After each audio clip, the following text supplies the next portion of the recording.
On the show today, we have Kelly Carlin. I've got a bit of an intro here for you. Kelly, let me just read this here. Born in 63 on June 15 in Dayton, Ohio.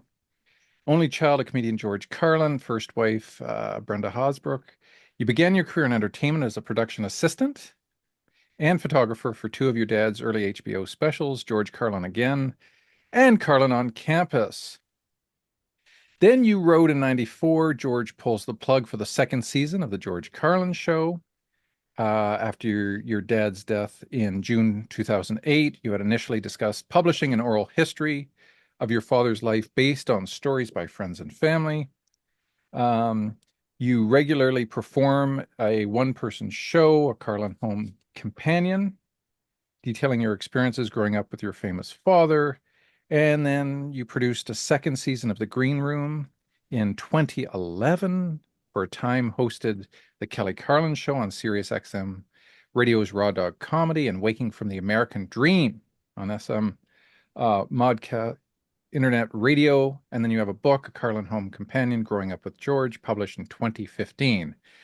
And then in 2022, you had a 4-hour documentary you had a part in creating and starring in George Carlin's American Dream, which was released on HBO Max, directed by Judd Apatow and Michael Bonfiglio.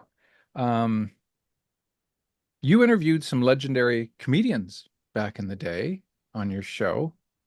What were some of the more humorous moments that you can recall with those folks? Oh God, I can't recall any of those moments, but it was a privilege and a pleasure. I got to interview Sid Caesar, Oh, wow. Jonathan Winters, Phyllis Diller. That was my early interviewing right after my dad died. I started doing some interviewing for an entity called Laugh.com that my dad was partners in that we kind of owned. Right. So I got a chance to do that, and then that turned into my Sirius XM show where I would interview comedians monthly and did that for quite a few years. And pretty much you name it, I probably interviewed the person. Mm. Uh, and they're always great conversations. Sid Caesar and Jonathan Winters and Phyllis Diller were in particular interesting because they were so old. And it really did feel like that, especially Sid. I was in his home. He was bedridden basically at the time, Wow. and it felt like he really wanted to unpack his life and have someone witness it. And Really? it was really such an honor to be able to do that. Same thing with Jonathan Winters. Jonathan and I think we talked for 4 hours. What an amazing man, an amazing mind, Yeah. and a huge heart. So, but the thing I love about when I was interviewing comedians was comedians are usually the smartest people in the room. They're extremely observational about humanity and culture, and they're unafraid to speak boldly. So that it's always a good conversation with a comedian. So it was just a pleasure, and I got to then talk to them about other parts of their life, not just comedy. I'm Yeah, always yeah. so fascinated by people's philosophies and their spiritual life and their creative process Right, right. and how they've overcome dark or difficult times in their life. That's something I'm very interested in. One of the things you didn't mention in the biography, a couple of things. First of all, I'm going by Kelly Carlin McCall now. I'm Ah, going back to my old hyphenated name. That's a story in and of itself. And also, in during all of those years, I did a lot of other different things too. I got my master's in Jungian psychology in the early 2000s. I became a certified life coach, leadership coach. And I no longer do my solo show. I quit doing that in 2017. right. I'm also on the board of the National Comedy Center in Jamestown, New York, which is an amazing nonprofit that is here to honor and to preserve the story of comedy. It's where I Mhm. donated my dad's archives to. We just got Carl Reiner and Joan Rivers archives to come Nice. into the center. And recently, the last 6 years, I've been running a coaching program, which is now called Humans on the Verge. Hmm. And it's a successful program where I work with people who are looking to figure out a more authentic, powerful next chapter in their life. And I'm about to launch a podcast in January with the same name, Humans on the Verge, where I'll be talking to thought leaders about both the collective and individual ways in which we move through difficult times, chaotic times, and how do we do that? How do we get to the next level of evolution of consciousness, of culture, of society? And personally too, how do Mm, we do that? And so I'll hmm. be doing an interview segment with thought leaders and then also a personal monologue episode where I will unpack it in my own life, whatever our topic was that month, and talk about how I work with other people with that topic and things like Right. that. So Right. super excited about the work I'm doing right Right. now. Now, this may just be a coincidence that my book and your podcast is coming out in the same month that somebody is being inaugurated for president of the United States. Any coincidence there? Probably not, darling. I think What? we're all of us who sit around pondering, Hmm. all of us ponderers, which you and Hmm. I are both that, Hmm. we are connected on many levels to the collective psyche, the collective zeitgeist, Yeah. and we all know what conversation is going on, and we all have our own way into that conversation. Hmm. And so, as a thinker and a ponderer and a person who loves transformation, for me, this is um, slightly terrifying times, certainly for democracy, but also potentially very exciting times for humanity because um, shit needs to burn down sometimes before you can find the new structures that want to emerge from it. Yeah. Yeah, for sure. What is the general feeling where you are now, since the election results came in? Are people still hopefully optimistic? Are they kind of down and out? Do they Oh, think? I think people are, I think it really depends on how dualistic your thinking is. Mhm. Those who are heavily dualistic are either thrilled or terrified. Right? And that's kind of the basic state, I would think, of the majority of the people in our country. It's very black and white thinking. Uh, I am uh, I am worried about some things for Mhm. sure. Mhm. uh, some basic safety, security issues, alliances. I would like some more serious people in charge of those things. I don't Right. feel a lot of those people are very serious.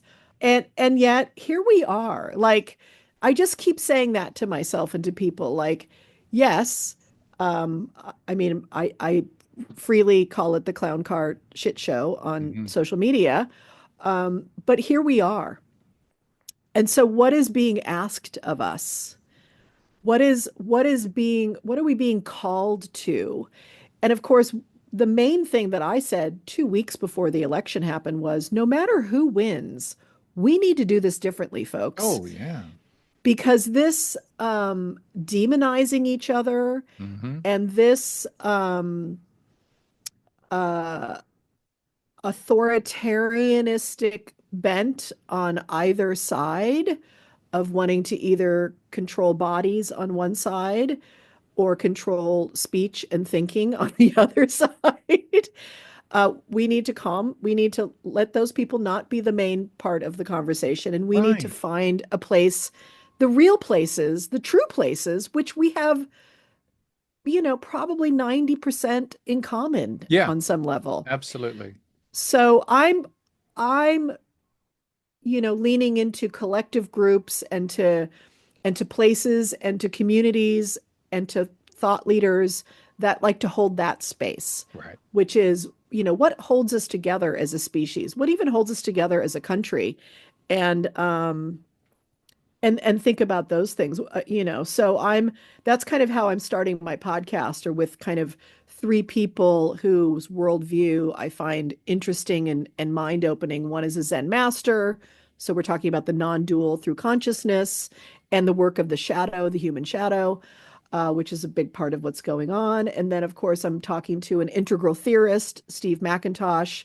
And then the third person I'm talking to is a Jungian depth psychologist, where we talk about the human imagination and where innovation and potential comes from in the imagination. And I'm looking for these out of the box places to sit and ponder this stuff with. Mm, And I you know, I'm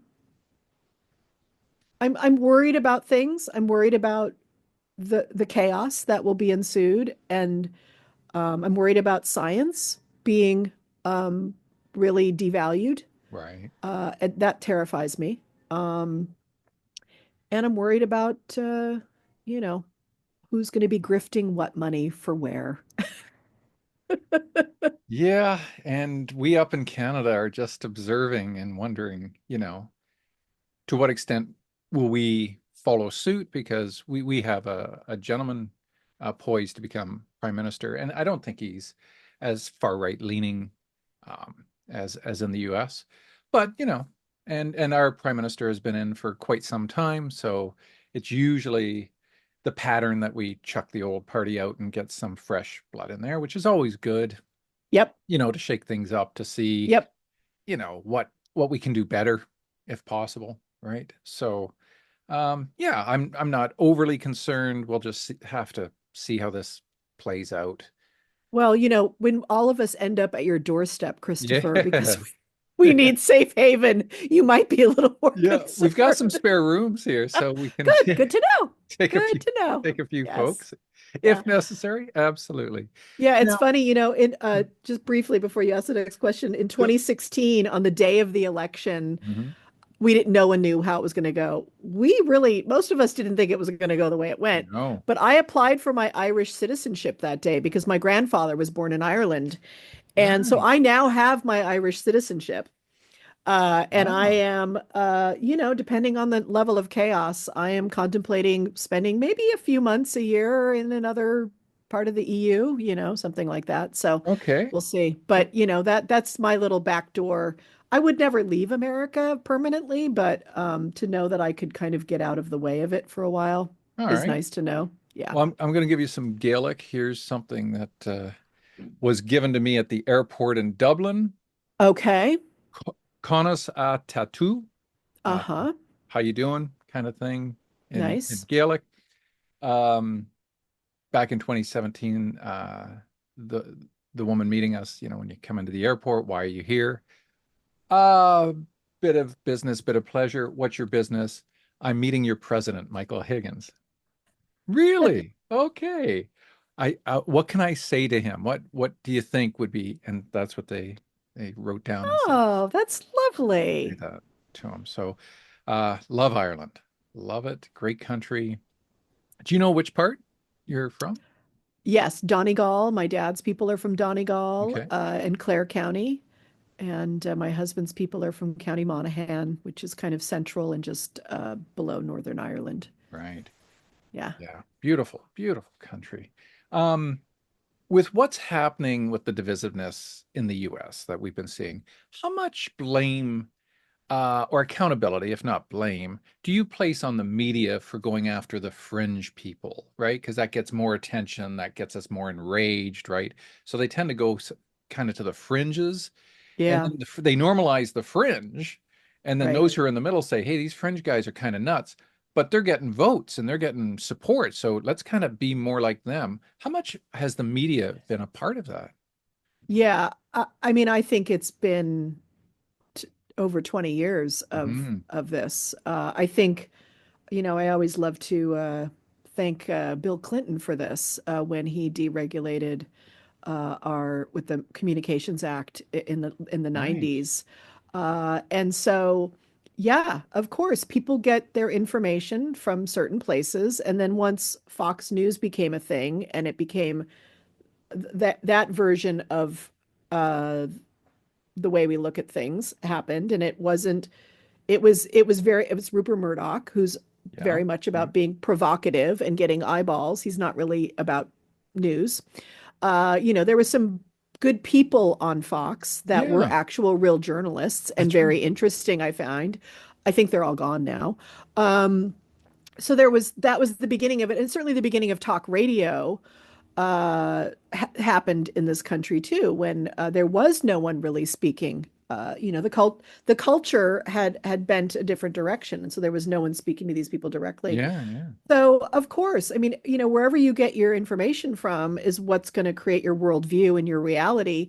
And then on top of that, social media comes in 2008, and now we've even hyper siloed and bubbled ourselves more, which is fine if you want to hang out with people who are like, into water sports or horseback riding. Like that's kind of why we do these tribes. Yeah, yeah. But when it's starting to be about reality or facts or um, just facts, and we start bubbling that and our priorities about who needs to be um, taken care of in our culture, who needs to be have more responsibility. Like when we're kind of trying to find our moral ethic center with things, social media just broke everything at that Did. point. And so, I don't,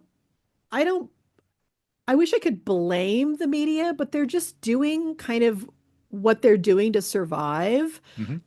and you do have to pursue kind of more straightforward media and also a broad range of it, Hmm. like you have to kind of right, neutral, left a little bit, get the people who are at least serious people in the room and are actual journalists and thoughtful. And yeah, they may have a bit of a take on what's wrong with the world, but that they are trying to uh, meet us with facts and acknowledge their unconscious biases, Hmm. those kind of things. Hmm. That's important. But um, yeah, of course, the media, but also, I would also blame the fact that, you know, in America at least, the Christian right that really came into power in the 80s, and really figured out that they needed to get political, they really did have a long game. And they've done really well at it. And part Oh, of that long great. game was school boards. And so I really do blame the fact that we have an extremely uneducated, very low informed citizenry now. You add to that then economic stress on Yes. people's lives, and they don't have time. They don't have time. I mean, the people who, most of the people who vote don't even know who their own governor is in their state. So that for me is the media, sure, that's where you get information, but people don't even know how the government works. No. So is that Right? an indictment of your education system? Like, should we be teaching kids more civics, for example? Oh, sure. I think, Yeah. well, I mean, we've talked about it. Critical thinking and civics Hmm. would be a great start in the schools, right? Preach. Preach. I mean, and yeah, and I think just I mean, there's 10,000 reasons what's going on is going on. I mean, Yes. the fabric of how we affiliate with each other, church going, even though, Yeah. you're an atheist, I'm an agnostic, I'm a Zen Buddhist, but community is community, and how we get together and touch each other's humanity Hmm. on a weekly basis does not happen anymore Hmm. in for the most part. I think that's a big problem too, is that we're just not spending time with each other. And now that with social media, we're in these silos where we're just kind of flinging shit at each other all day, not Yes. looking for humanity. And I've got some friends who are doing some amazing podcasts and things where they're going to have actual conversations. There are people who are on the left who are going in to MAGA events and things like that and having amazing, beautiful human conversations with people about Wonderful. what they're really struggling with, all of that, because we just have no place to meet anymore. And so, it's but and so this is where we are now. I mean, it's Right. just it's and I think more than anything, it's like I want people to stop reacting and to find their center and find their moral, ethical center and ground, and what grounds them in that, whatever grounds them. If it's your religion, great. If it's some sort of idealism of the true, the beautiful, and the good, like, if it's that, Hmm. whatever it is, if it's scientific, whatever your thing is. For me, it's my Buddhist practices, tenets, then use find that center, Hmm. that truth for yourself, and then encounter the world from there, and stop reacting to and letting other people set our agendas of connection and communication. Right. That's what I want for people. And we've all just become, panicked people and then panic reactors. You know, One of the things I teach in Humans on the Verge inside of my community and my program is, I teach a thing about what we call saboteurs, the inner voices, our inner critics, things like that, right? Because I help people move towards Sure. what they want. And of course, we all have these voices that tell us we're not worth it, or we're not good, or we're imposters, or whatever. But really, what I talk about in that program, which I really love, is how to self-regulate your nervous system. Because if you can self-regulate your nervous system, you get to be in charge between reaction and responding. Mm. Quieting the adrenals. Let's calm the adrenals down Yes, a little bit. because when the adrenals kick in, you are accessing your choices from complete and total fear base. Right. So, and you're in a very part of your brain that doesn't have any executive function, and it relies very much on survival skills that we utilized as young kids. Like, Mm. especially around age 3 to 6, we kind of figured out I need to survive in this family. So fight or flight responses, things like that. Fight, flight, freeze, and fawn. Hmm. Fawn is the one they talk about now, which is one that women use a lot in order to feel safe, in an environment with potential males who might not be respectful of their bodily autonomy. But it's because it's a real thing. Women feel very, very at risk when we leave the house. And so fawning is one way we get by. Fawning is what people do around someone like Donald Trump. Mm. That's how they ingratiate themselves into power. We fawn our way in. So fawning is a very interesting little subtle way. But really what I love teaching people is how to recognize when you're in that reaction. That's Hmm. the first thing, is self-awareness. Oh, the script is going on in my head that um uh I'm not a real writer, so I can't sit down and write today. Like, Hmm. that's just an example, right? And so really questioning who's saying that, and is that true? And we have some methods we work with that. But the first thing we do is we teach people to somatically calm themselves down. And there's lots of great ways to help the parasympathetic nervous system kick in. And this is really what I feel like, that as we were all, many of us in America during 2016 to 2020, we were kind of all in a fight or flight constantly. Hmm. Those of us who did not vote for him, because it was so shocking that a host of a reality show, who is generally a corrupt grifter, was suddenly the president of the United States. And it sent us all into very much survival mode. Hmm. And I really do feel like part of my job right now is to remind people, okay, we don't want to do that again, because that's going to frickin' create a lot of health issues, mental health and physical health issues. You can't function. You're just in reaction mode. Right. And we can't actually use our rational parts of our minds to solve problems about, how do we work through this time, right? Hmm. And so I really, like, my whole thing is, no matter what, we need to have a daily practice, whatever it is, however you get there in your own way, that reminds you how to calm your nervous system down, center, so that then from there you can, if you need to, get on social media, read your morning newspaper, Hmm. watch whatever you're watching, um, but get on with your day and do the work in the world that everyone's here to do, but also not let this kind of pall, that's what it sort of feels like, Does. run run your unconscious Hmm. self, you know? Yeah. Oh, very good. And you had mentioned that you were in Italy on a retreat. Was that similar? Is that what you were doing? In- Uh, Partly, that yeah. wasn't what I was doing on that retreat. It was a big transformational retreat, helping women step into, there's always these things in our life. The retreat's called Undone. It's an Undone series of retreats. There's always a list in our life, especially for those of us who are over 50, where there's possibly something undone for you. And it could be Right. something like, I want to start a nonprofit, or I've always wanted to write my life story, or I've always wanted to travel to Italy, whatever it is. But some people have some big undones for themselves.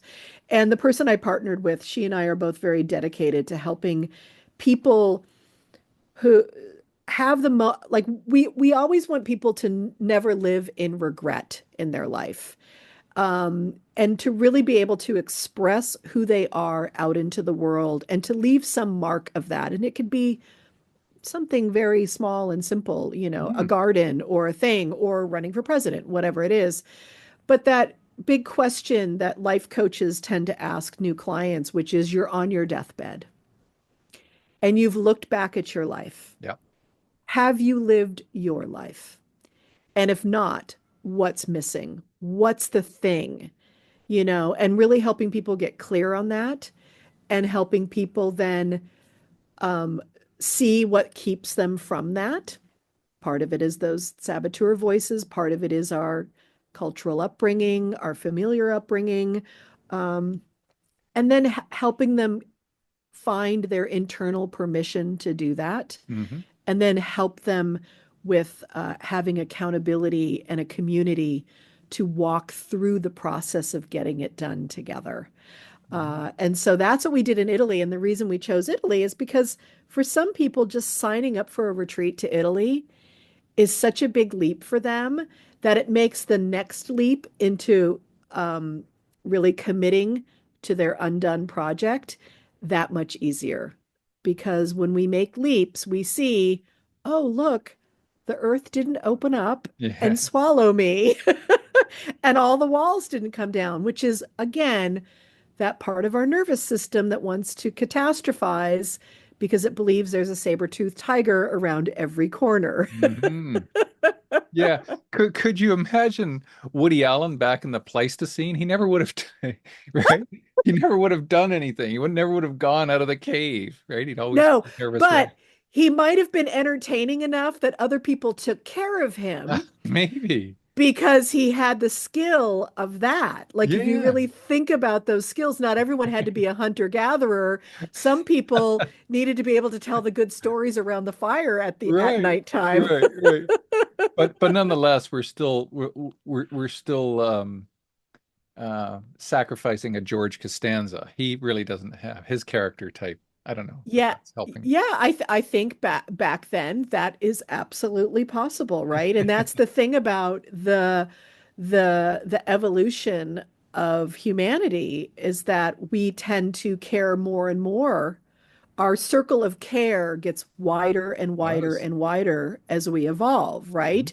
So at first, it's just our family group, right? Hunter-gatherer family groups, larger, maybe slightly large family group. Then we get into larger tribal. Our tribe is what we care for. That tribe over there, they're fucking nuts. Uh, then it went into empire, big empire with right that so our nation, our empire, we care about that. And of course, in the 20th century, and what happened in the Enlightenment then is there's human rights, right? The rights of man, right? That Yeah. of humans, right? That we all have the right. We all have the right for autonomy and agency and right and all of that kind of stuff. And we're still living into that a lot. But modernity, which is what the Age of Enlightenment brought us to, science and reason and Yes. capitalism and all, and stuff that really progressed humanity very, very quickly. and our care widened, it helped that we, suddenly we had, I was just in Florence, so, Yes. the Medicis are, why did the Renaissance happen? Because of the Medicis, I Yes. mean, these people put money into the A culture lot of money. suddenly, a lot of money into it. So suddenly the geniuses could rise, like they could have a voice. They weren't surviving and just, making building bridges anymore. Um, and really what's been happening so interesting with the postmodern movement is that the postmodern movement's circle of care widened all the way out to the actual planet, environment, and people who have been kind of run over by modernity. And other Uh, species as well. and Like others, not just 100%. humans, right? Oh, for sure, Christopher. I mean, Yeah. absolutely. I mean, 100 other species. And so now we're, and all of the people that we had to kind of steal their land and enslave in order to all of this, right? So postmodernism, that broader circle of care has happened. And I think that's really what all the argument is in politics these days is that there's kind of three teams here right now, which each have their own circle of care. And they don't know how to talk to each other, and they don't realize that they have more in common than they don't. Right. But they really viciously protect their version of who should be in the circle of care and what kind of privileges they should each have. And that's what we're arguing about these days, ultimately. Mm. And so it's kind of an interesting time because the modernists in the middle, they can tag on with the traditionalists a little bit because of the law and order, and we need to have order and laws in order for capitalism to work and progress and Yes. technology and science and things like that. But the part of the traditionalism, the more misogynistic, racist, the ones they want to cut people out of, these people aren't like us, Hmm. it's not my country, it's not my color of skin, it's not my class, right? It's not my God. You don't believe in my God, right? Right. That part of it, is still alive a little bit, right? And so that's what we see from that side. And now they've Mhm. got permission, the people, like the Nazis have permission now. Oh, well, someone's, so, but it's like, but their traditional is important, I mean, law and order is it's kind of an important thing, Mhm. and also having respect for and pride in community. It's a communal sense of pride, and that can be a very positive thing. That's how people can connect. Yeah. And so the modernists, and then the modernists also buddy up to the postmodernists because of the creativity, the innovation, the imagination. We were just talking about before the show, the 70s, the music, the culture of the 70s. I mean, the environmentalism, feminism. I mean, spreading the rights of people even more and more important. And of course, modernism, kind of immediately started, using the music of the revolution of the 60s and the 70s to sell products in the 80s. I mean, it was pretty quick. It was like, oh, we sold out pretty quick, didn't we, people? So the modernists are kind of in the middle, and this is really where kind of the our cultures used to kind of hang out here, Yeah. and we would fringe over here a little bit and fringe over here. And but the problem is with modernism too, there's a lot of destruction that has happened. And the environmental destruction is, Hmm. I think, the main thing is what we're facing is that Yeah. the unintended consequences of technology and progress for progress's sake, there is a limit to it. There's a physical limit to it now.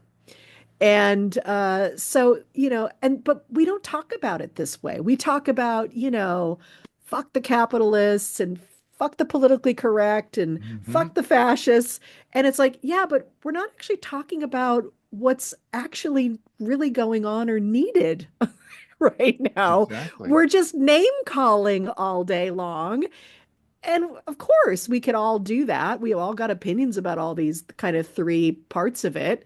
I mean, I grew up, my dad was very much an anti-establishment person, his take on God, his take on capitalism, all those kind of things. And yet my dad hugely benefited from capitalism. Yeah. Loved his computers. Loved his cars. loved his cars, and all that kind of stuff. Yeah. But also he loved the underdog. Like he really believed in women's rights and gay rights. Mhm. And, I mean, he really, really believed that indigenous people had been fucked over from day one.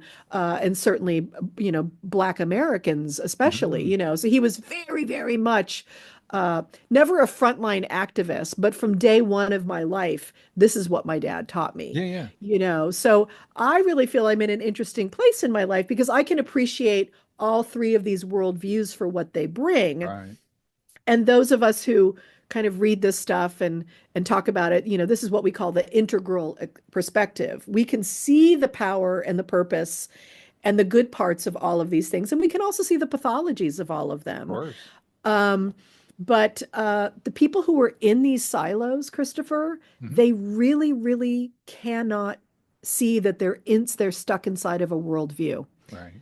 and that other worldviews might have something to offer, that they're just not all pathological. Mm.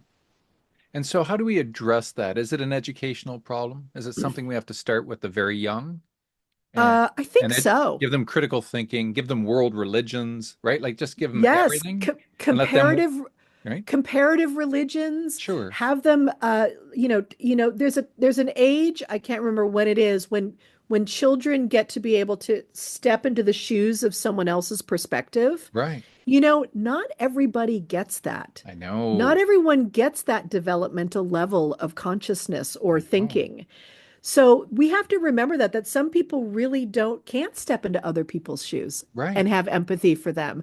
So I think empathy work, teaching people to hear other people's points of view and to respect them, Hmm. I think that should be part of the education system. Um, I think, we've gone wrong on so many levels. That whole which you understand the kind of the motivation behind it, like the self-esteem movement, which I feel that a lot of people feel like really, got, ruined education. And a lot of people on the conservative side feel that, of course. Yeah.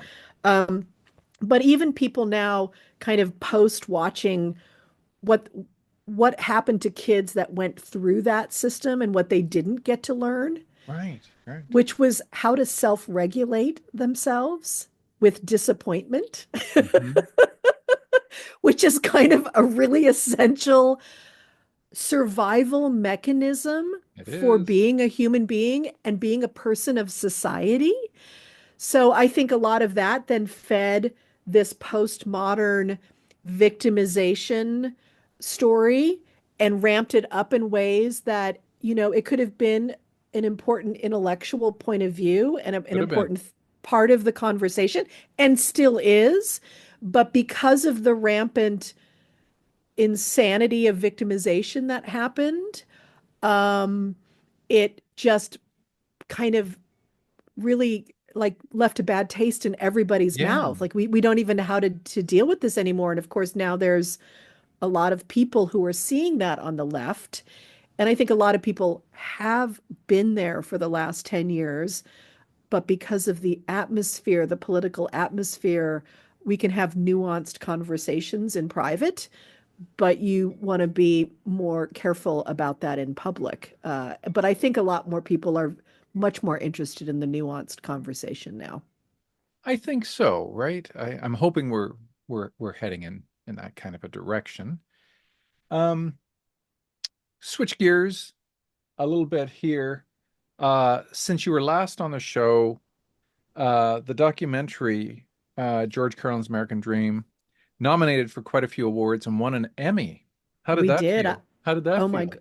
oh my God, Christopher. I've never thought I would be a big enough person in the entertainment industry to be nominated for an Emmy, let alone win one.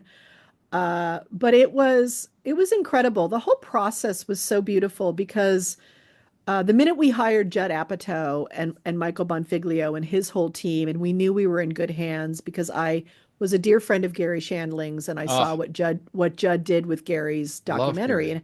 and how beautiful it was, and how Gary's in interior life and spiritual life really came forward in the documentary. He too was someone who studied and practiced Zen Buddhism in the same school that I do. Hmm. Um, and So I knew we were in good hands. And then the 2 weeks later, the pandemic hit.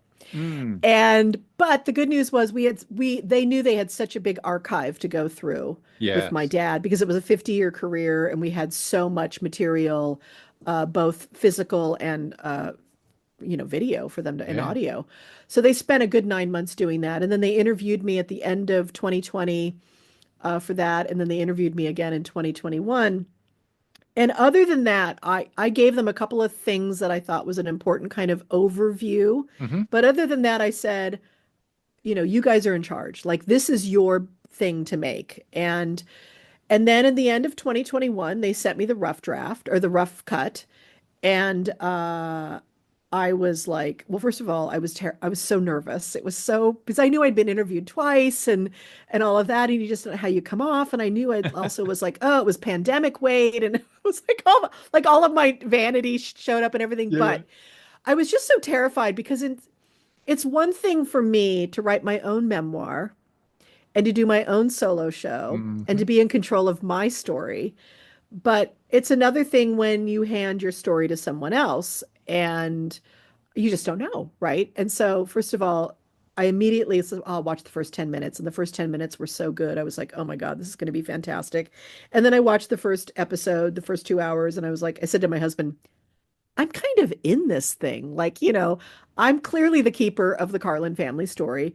And what was so beautiful about that is I had for 20 years, one or almost by the time my dad died, for about 10 years, I had wanted to write my own story and Mm. perform it on the stage. And it made my dad uncomfortable. And I now understand that very much. It was like he Yeah, wanted to be in control of his story. for And I sure. get that. And whenever I did the writing, it was really from my point of view and my own adventures and certainly misadventures, most of them. But and then my dad died and I was able to do my solo show and write the memoir. And when I watched the documentary, I realized that they had really leaned into my memoir to tell my family's story. And what I loved about that was not my ego part was like, oh, look, my stories in it, was that the intuitive part of me, the artist part of me that knew that by telling my family's story, people were going to get a chance to know my dad even more Right. and to see his humanity and his heart, and that he isn't some god to worship, which is how most people hold my dad. They really, really do. They hold him as this like, oh, what would he say now? And dad, he's such a, and it was like, yeah, he was a brilliant artist and a brilliant thinker and a brilliant communicator. But he was a man in the end, and my mission in life is to remind us all that we're just all humans and that none of us are gods and that when we put people on pedestals we take our own power away.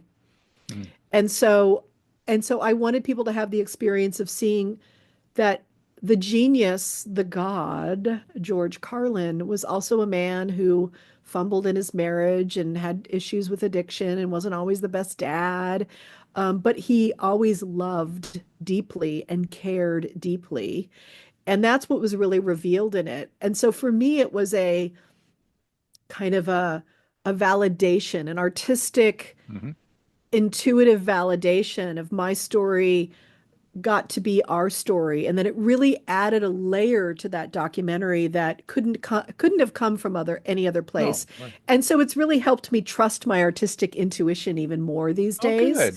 Yeah. And then the Emmy thing was insane because first you get nominated. Well, first you're like doing you putting out the nomination. You're like, oh, gee, that would be amazing. And then you get nominated. And I said to myself, it really is an honor to be nominated.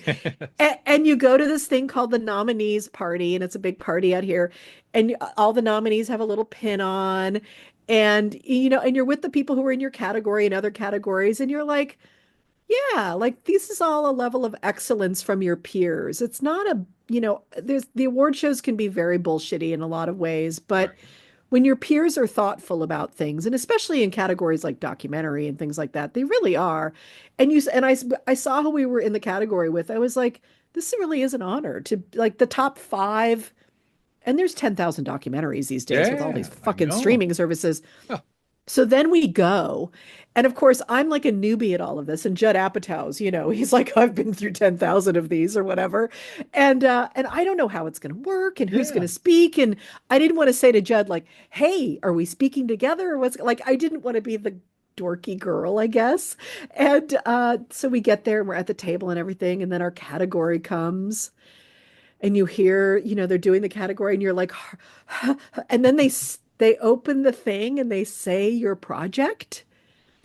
And I get up and I stand up and I go, fuck yeah. And I like slap Judd on the arm. He's like, Jesus Christ. I was so excited. And then we all walked up and Judd went up and Michael and our editor, Joe, who was such a genius. Those Yeah. three minds were such a genius.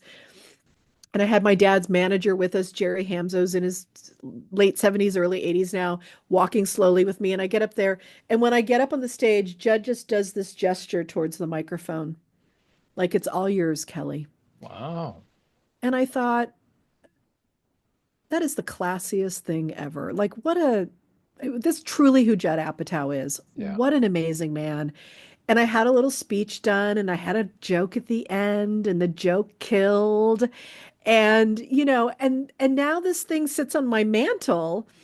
And what I call her, she's this great thing, Yes. uh, is I call her, she is a joy machine because the minute I got her and I brought her to a party at Paul Provenza's, we have a little comedy thing that we do in his backyard. And I Right. did a little show and tell with her. And I just had people hold her. And the minute people hold her, they're like this, they're like, ah, oh my God, this is amazing.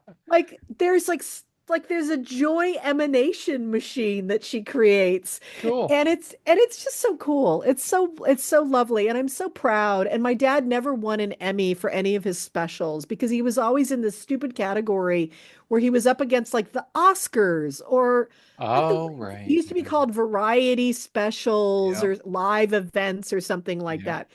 And he never won. And even posthumously, he was nominated posthumously for his last show and he didn't win. And so it's got my name on it, but it's a Carlin family Yeah, affair. for sure. Now, here's an observation of mine for what it's worth I as love it. as a professor of philosophy Yes. after watching this amazing documentary. Um, Let me know if this is accurate or I'm just full of crap. I see your father's career in three stages. Yes, In the definitely. first stage, I see your dad as Marcus Aurelius. I see him as a stoic, someone who could roll with the punches in relation to the state of the world, kind of laugh a bit about it, try to fix it, try to say whatever he had to.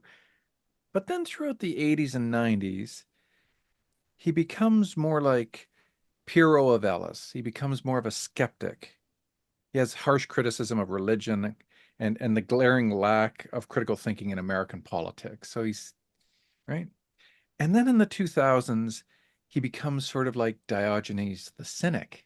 He becomes much more, I've tried the very best I could, folks, and you still don't seem to be getting it. Yeah. So I see him go from this kind of stoic to a skeptic to a cynic. I don't know if that's accurate, but Yeah, I think in those categorizations, I think it would work. Um, I think he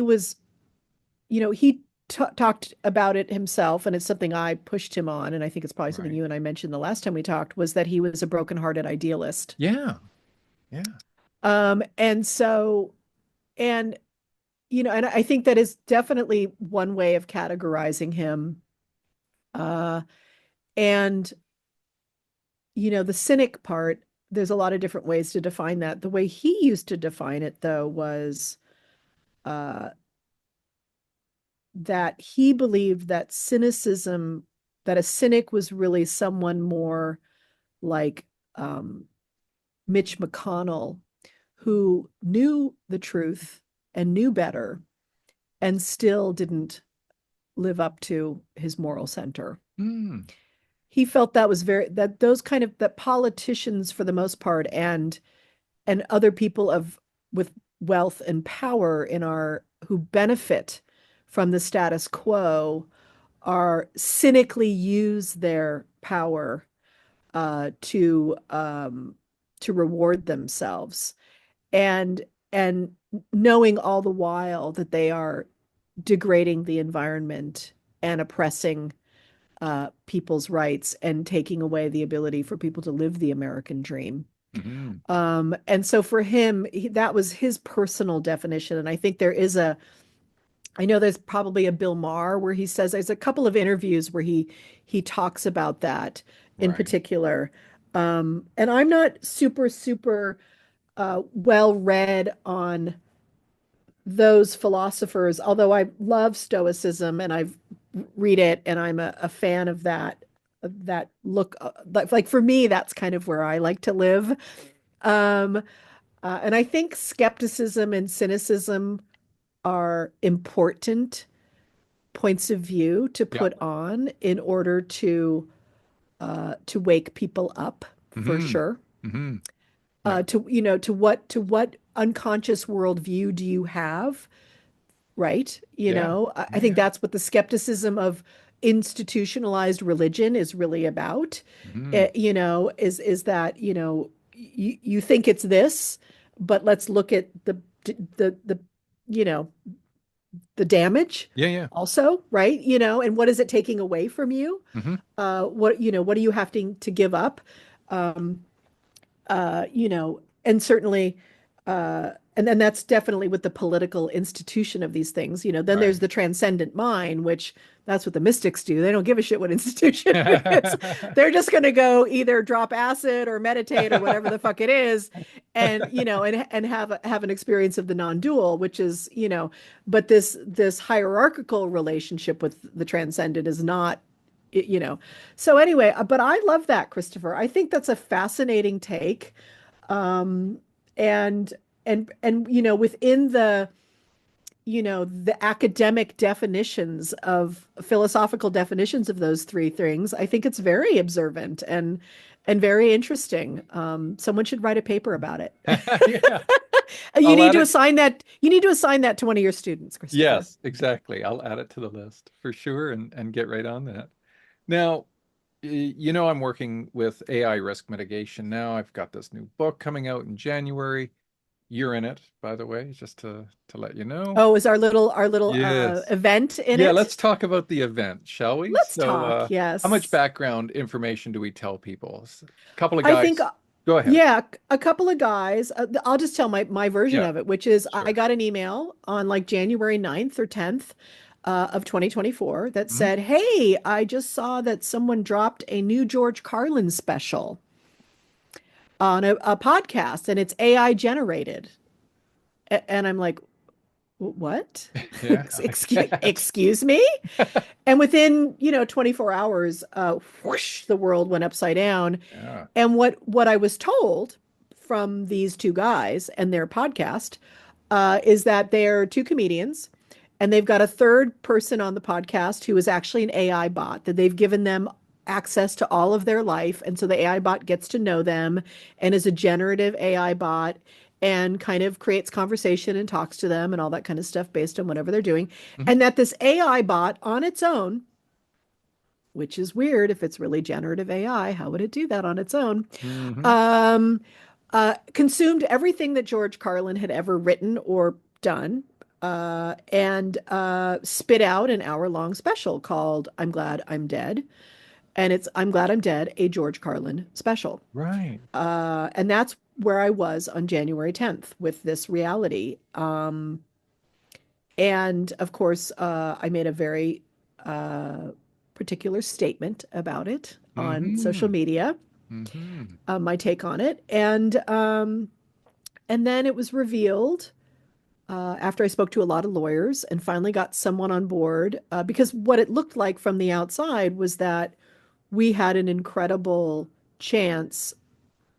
So, musicians, this has happened with musicians' voices Absolutely. and other celebrities' voices, but no one has, not really did someone say, "Oh, I'm going to take the style of someone Hmm. and the cadence and the worldview of someone and create a new thing, a product from it. And so this was very confusing and very like, holy shit, can this really happen? Right. And we knew that we would be the tip of the spear from a legal point of view of not letting this be okay.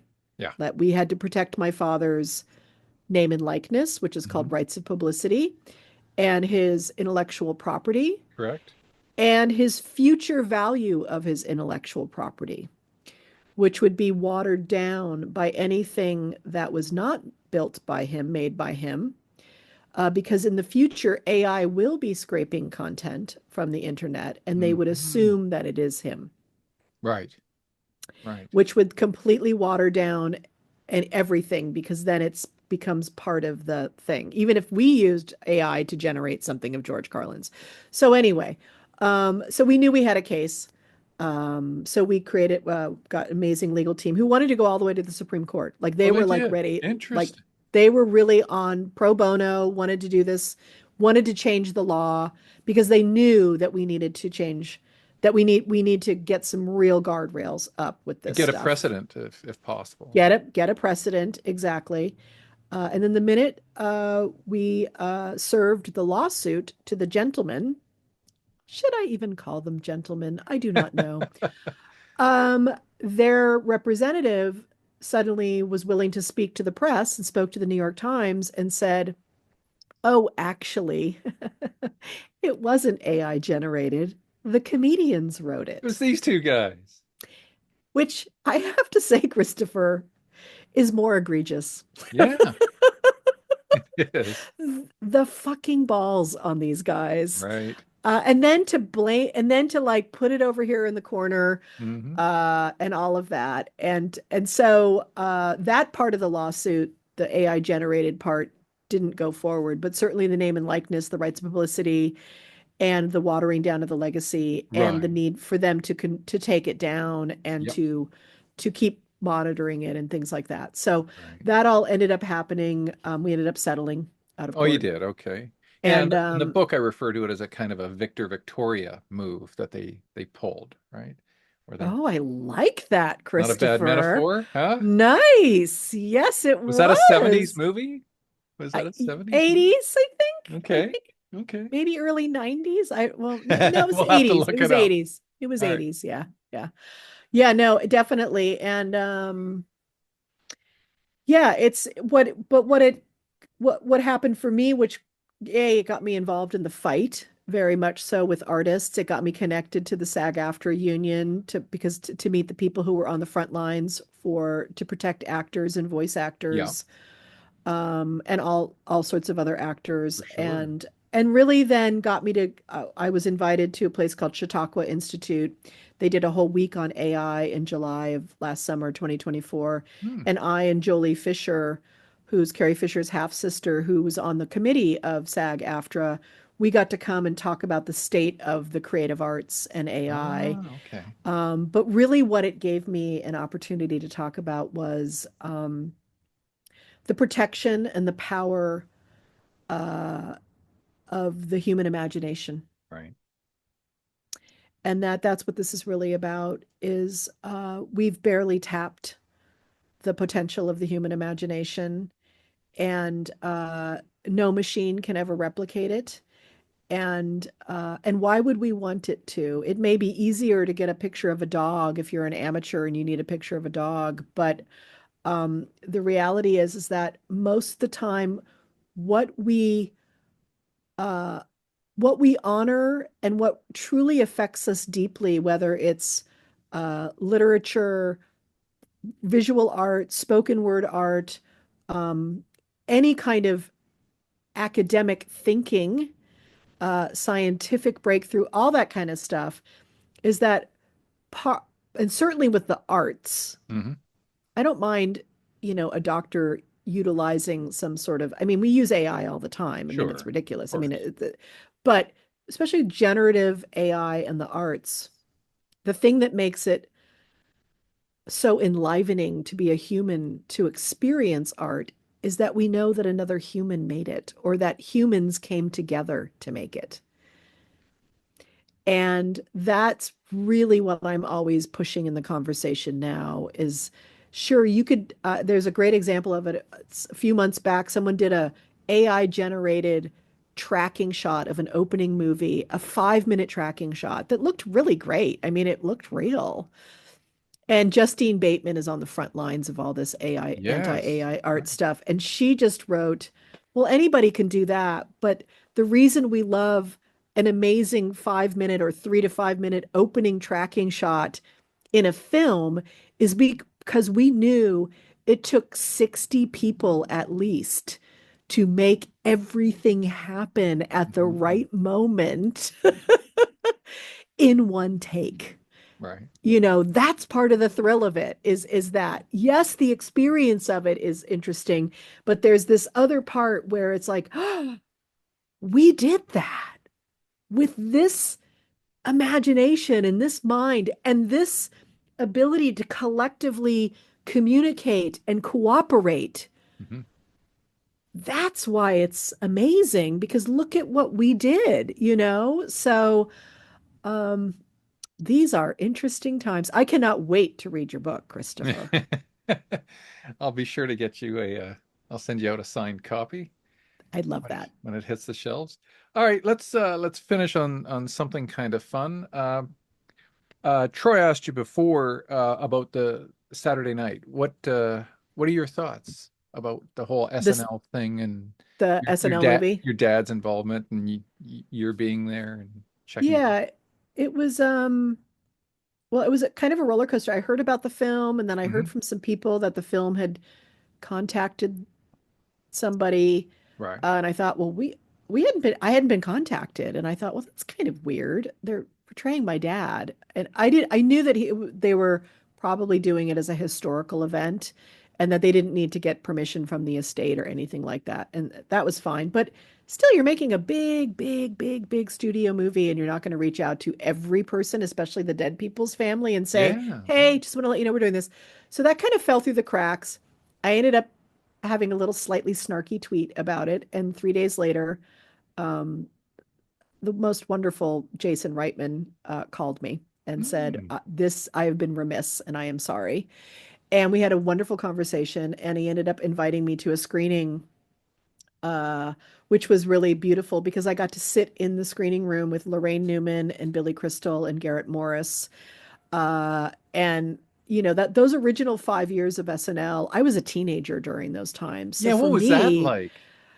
for me, it was like, a little bit of, seeing your idols, like seeing the people who shaped your sense of humor and your Right. sensibility and were a few years older than you, but were speaking the truth to power as SNL does so well, That's and the right. quirkiness of the characters, and just it was such an explosion SCTV during that time, and the Monty Python reruns and all that kind of stuff.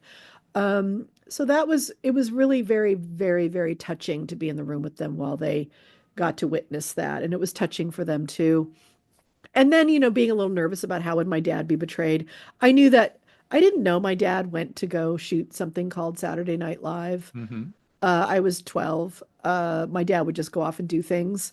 And of course, it was a pilot and no one knew anything about it, right? My Right. dad was probably like, I don't know what the hell this thing is. And what year We was did that? Was that 70, 75. 75? Right. 75. And so and there's been a lot written and my dad did speak about, he was under the influence of a lot of cocaine at that time. Hmm. It was a dark time for our family Right. and a dark time for him and a dark week for him. But I thought Matthew Rhys did a great job. I'm a huge fan of him as an actor. Hmm. I thought that they captured my dad's natural rebellious nature to not want to fit into anybody's plans. He was very much a solo artist. He did not want to be in that sketch. He didn't really want to be, and he asked to have other monologues instead. They wanted him to be in more sketches, I think, because that became the norm Yes. starting in the next Mhm. show. So my dad was this kind of like interesting little outlier. And then he did go back in the 80s and he did it again and he was in some sketches and all that was made good and all that kind of stuff. But I thought they did a great job. And, it's funny, Lorraine said to me, like, oh, he wasn't that grumpy that week. But I also know he was probably pretty a little grumpy. And of course, it's a biopic. It's not every moment happened exactly like that, but they want to capture the essence of it. And True. I understand that. I've looked through and been through some development of biopics, and it's, it's a weird art form. It's hard. It's hard on the families, it's hard on the Oh, people. yeah. But I know that everyone who saw it really loved who was depicting them, and really I think Jason did an amazing job at capturing what that kind of chaotic creative environment is like, Hmm. especially, you know, improv is like that anyway, because you have a time, you're going to be on a stage, it's going to happen only once. So live television creates those stakes, but then the fact that it's going out to millions of people ups the stakes a million Does. times. And so I think he really, really captured the personalities, the chaos, the sense of like the union guys not all in, and then watching Billy Crystal's heart getting broken, and sitting in the room with him watching that, and I won't say anything more about that because it was a confidential private moment, but to really, to watch someone who's 50 years later watching a pretty traumatic creative event in his life that he's talked about before, that he didn't get to be a part of the original cast and he thought he was going to be. It was really quite a human moment to be able to be in the space with Yeah. someone who was seeing it from all those perspectives, and really quite beautiful. Yeah, I bet. Wow. Wonderful. Well, thank you so much for sharing your thoughts and your ideas and your past experiences. It's always a pleasure talking to you, and you can bet on the book tour I'll be heading down to CA, so I'll stop by with a sign. Please let me know if you're coming to Yeah. LA or anywhere in Southern California. I'll come out and bring Yep. a gang of people. Absolutely. Absolutely. Listen, thanks a lot for joining us today. Thank you for having me. Always, always a pleasure.